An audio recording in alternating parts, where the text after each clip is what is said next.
Ready, set, go. Hey guys, welcome back to Game Boys. Game Boys! Game Boys! You know, I was about to do that. I'm glad we were on the same wavelength. Same page. We're back in Dream Daddy. We're at the barbecue. Game Daddies. Hugo has asked us how we like How are you liking the neighborhood? It's pretty nice. Everyone's been super friendly. Yeah. Seems like your daughter is fitting in just fine. Matt points across the yard to where Amanda, Daisy, and another young girl are playing. They're all sitting cross-legged in the grass, picking weeds and weaving them into little flower crowns. It's pretty adorable. Mm-hmm. The girl I don't recognize jogs over to us. What is it, sweetheart? It's a flower crown. I thought you'd look good in it. That's gonna be my strongest attempt at a female Scottish accent. Yeah. Well, there's only one way to find out. Matt takes the flower crown and places it on top of his head. Nice. That's pretty cool. Oh, there we go. Am I cool now? Absolutely. The girl stares at him, thinking it over. Nope, but you're slightly less uncool than you were before you put it on. Yeah. Ha! Hey, Stanley, this is my daughter. Hello. I'm Carmen Sita. It's not exactly a Scottish name, but... No.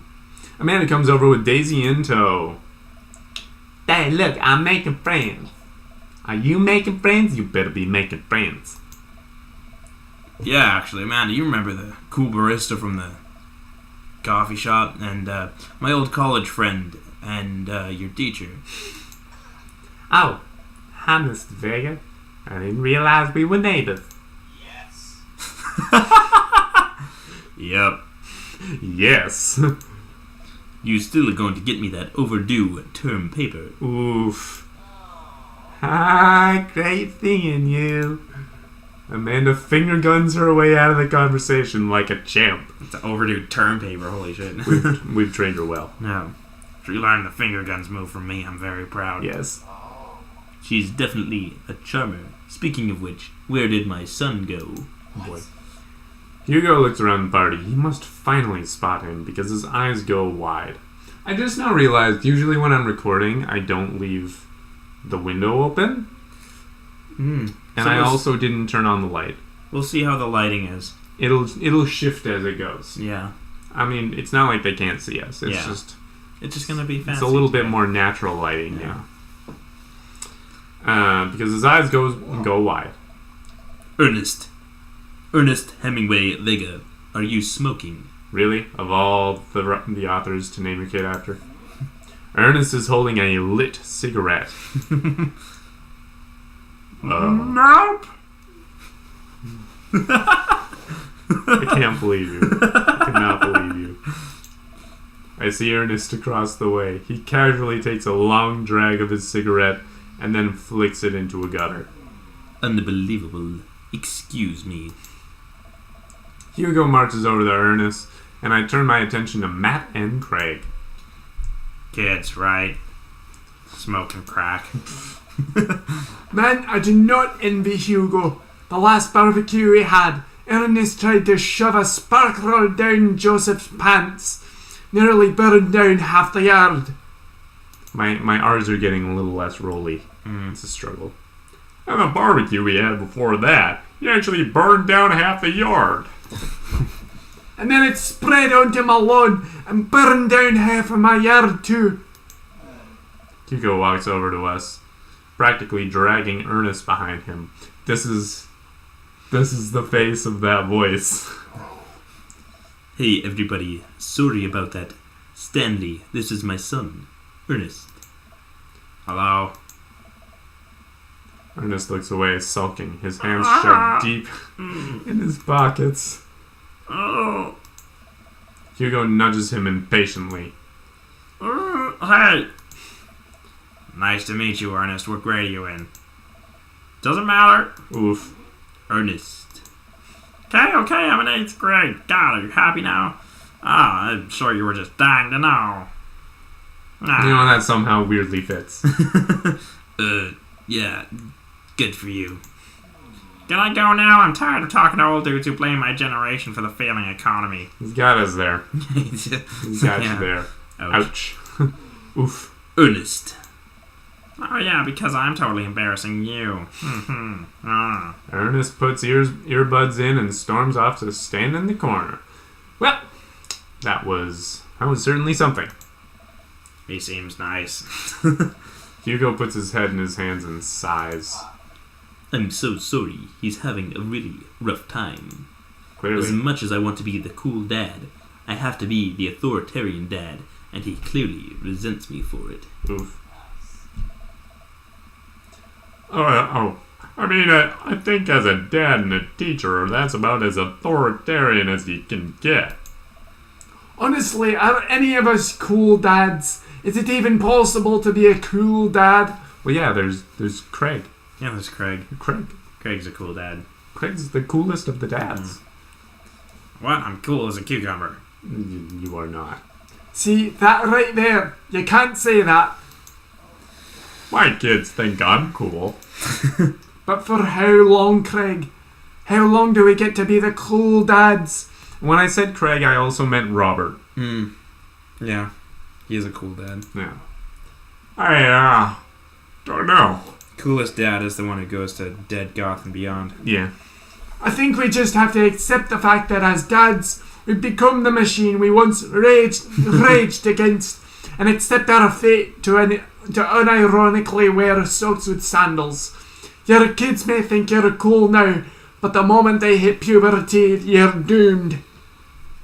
F. Amanda's 18 and she still thinks I'm cool. So, there's that. I yell across the yard to my daughter. Amanda, I'm cool, right? Amanda just laughs. She keeps laughing. I see your point. That's you.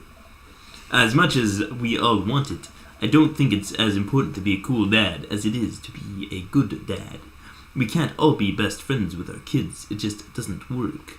I mean, look at me and Ernest. Our job as parents is to make sure our kids turn out okay. Yeah, you're right. But it'd be nice to have it both ways. Hearing these guys talk about this makes me think of my relationship with Amanda. We get along so well, but there might come a time when it won't be like that. Is college when that happens? As far as I can tell, no. No, like my relationship with my parents only just gets better and better as I get older. Same. Don't let us eat up your time, Stanley. Go meet some of the other people around the neighborhood. As we will. Dr. Joseph and Damien. Yeah, those two. And I spot Joseph chatting with the guy from Dead Goth and Beyond by the grill. I wonder what they're talking about. I'll walk over to them. So I'm curious. Can you walk through why you had your house painted black? Where do I even start? The house stays warmer in the winter. It provides an artistic contrast to the rest of the neighborhood, and it complements the crimson interior perfectly. His entire house is a coffin. Cool. It's definitely an interesting choice. Thank you, I'm very proud of my abode. Stanley, I was just having a conversation with Damien here about his aesthetic design decisions. Damien regards me up and down with a warm but critical eye. How do you do? I don't believe I've had the pleasure. I think I saw you in Dead Goth and Beyond the other day. Yeah. Damien's face turns bright red.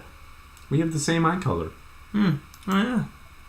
I must apologize for my behavior on that day. You see, I take the goth lifestyle very seriously, and to be caught in a ruse by such a corporation as Dead Goth and Beyond was profoundly frustrating indeed. And I keep the hand going to get the voice right. I hope you know that while my anger may have been justified, it was no such way for a gentleman to act. It's okay, man. Do tell me about yourself. Are you new to the area? He seems like a nice guy. Yeah. Yes. My daughter and I just moved in the other day. She was the one I took to Dead Gotham Beyond. Very good based on her part. Does she partake in the Goth's lifestyle? Dabbles. She once barfed on I an think for a MCR second, shirt. I look over to Amanda, who's hanging out with some of the older kids in the neighborhood. Hey, Amanda, would you consider yourself goth? Amanda yells back. I wouldn't necessarily try to fall under any one specific label, but I guess if I had to choose, I would more describe myself as twee hipster with some normcore leanings. Normcore. Oh boy. Normcore. At least she knows what she is. Yeah. That's a cool though. Petey. Are you enjoying the party so far? Oh, definitely. Thanks so much for putting this on. It's nice to be in a cul-de-sac where everyone is friendly and welcoming. Yes, it is. Amanda walks up to the conversation. I also like The Lost Boys a lot. Really good movie. Does that count as goth? That it would, my dear. I don't believe we've had the pleasure of meeting. Damien Bloodmarch at your service. Stradvan Zerovich, that's your servant. Damien the Impaler, I mean Count Vlad Dracula. Shit. Damien finishes the sentence with a flourish and a bow, producing a single rose and offering it to Amanda. Oh boy, this guy's got charm out the wazoo. Amanda blushes and returns the gesture with a curtsy. My, do you know how to treat a lady? Hello, Amanda. Oh no. Seemingly out of nowhere, Joseph's twin kids appear. Are they speaking in unison? Hey. Won't you come play with us? Come Come play with us forever. Guys, guys, enough with the creepy twin shtick. We talked about this. Christian and Christy slowly back away. Yeah, all their name, it's Mary and Joseph, and all their kids are either Christian, Christy, Christ. Oh, that's Mary. Where do you think they got that from? Oof. Mary pops into the conversation, wine in hand. I don't know. Mary takes a long sip of the wine. I think I might have tapped over a VeggieTales VHS with The Shining. Who knows? Tapped. Oof. That'll do it. VeggieTales VHS. She takes another sip of her wine. Where's Krish? Wasn't he with you? They're always looking for Krish. You hit him a moment ago. He's probably stuffing dirt in his mouth. He'll be alright. Toddlers are pretty resilient. Oy. Mary tips her glass to me. Why at me? Ain't my first time to the rodeo. It's my fourth. Oof. I have squeezed 4 little monsters. Okay. Sweetheart, would you do me a favor and please find Krish? That would be great. I'm sure he's fine. Mary. Okay. Jeez. Mary finishes her wine and wanders off. Lucian. Dad, can we go now? Lucian, have I introduced you to Stanley yet? Of course. The most punchable of course. Kid. The most punchable kid. Hey, it's that punk from Amanda's school. I remember you. Whatever. There's no way for a young man to speak to his elders. Be polite. Lucian bows. Whatever. Lucian bows again. Mr. Christensen, may I have a veggie burger, sir? Coming right up, bud. Are you vegetarian? Yup. Make that 2 veggie burgers. Did you know that some people in the Victorian era were vegetarians? They described carnivorous type people as bloodlappers. Cool. Alright. Dad. That's really interesting, Damien. Joseph turns to the grill. Just a hint of a tattoo peeks out from under his sleeve. I can't believe I didn't notice it before. It looks like the bottom of an anchor. That's a pretty solid tattoo choice. Wow. Whoa, is that a tattoo?